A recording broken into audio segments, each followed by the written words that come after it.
دوای ئەرکە ئاینیەکان خوانی جەژن لە مزگەوتی گوندی بەرزێوە ڕادەخرێ. بەشێکی دانیشتوانەکەی هەموو جەژنێک بە سەبەتە و سنی خۆراکی ئامادەکرا و بەشداری خوانەکە دەکەن.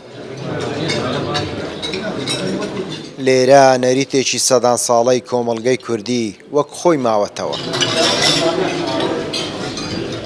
تورەشی ئاینی و کۆمەڵایەتی زۆر جوانە کە لە دێر زمانەوە زانانی کورد بە هەڵقوڵان لە سەرچاوەی دین ئەو دەستورە جوانەیان دانایە لۆ ملەتی کورد کە ئەبیتە سەبەبی زیاتر برایەتی و ئەوینی و محەبەت لە بینی مسلمانان کە سەرچاوەی لە ئاەتی قورئانی گرتەوە یوطعمون الطعام على حبه مسلمانان خواردنی بە یەکتری ئەبەخشن لە پێناو ڕەزامەندی خوای جەل جەلالوه. خوانی جەژن هێشتا لە زۆر شوێنی دیکە گەرم و گوڕە. لە فۆرمێکی دیکە و بە گوێرەی کولتوری ناوچە جیاوازەکان گۆڕانکاری بەسەردا هاتووە. لێرە ماڵباتێک خوانی جەژن نەوە دواینەوە بۆ گەڕەکنشینان و ناسیاوانیان ئامادە دەکەن و لەم خوانە پاچە خۆراکی سەرچیە.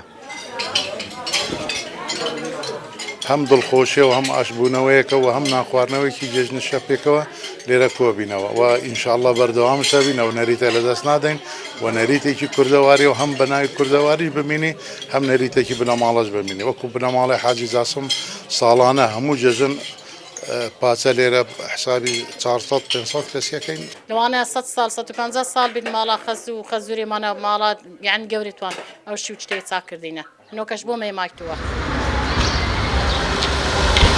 لە گەڕەکە میلیەکانی ئیدارەی سربەخۆی سۆران جەژن وەک جاران گەرم و گوڕ دەبیندرێ.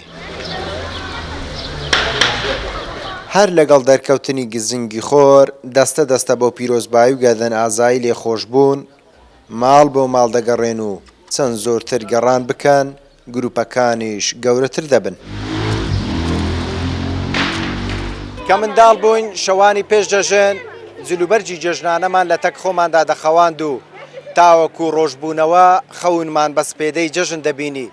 ئەمڕۆ منداڵان چێژ دەبین و جگە لەمانەش نەریتە ئاینی و کولتوریەکانیش زیندوو دەکرێنەوە. ئەبوبەکر سلێمان، کوردستان 24 سۆران.